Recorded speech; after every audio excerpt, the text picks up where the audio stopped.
Okay, I'll just show you how to pair a mobile to the Bluetooth audio system in this 2016 Mercedes Benz GLE. First thing we do, we go to Bluetooth, make sure it's switched on, then we're watching out at the bottom. Over to the system, to telephone, the button, you see connect device needs to be highlighted like so. Click on connect device, search for phones, click again, start search. 2 clicks too many, Mercedes Benz if you're watching. You'll see Barry's iPhone 13 Pros come up there. Highlight it, click select.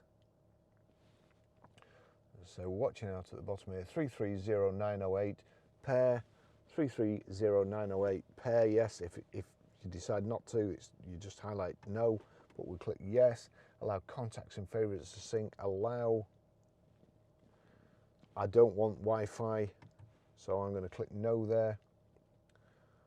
And I think if we go to the top, we'll see Mercedes Benz Bluetooth connected. That's how you do that.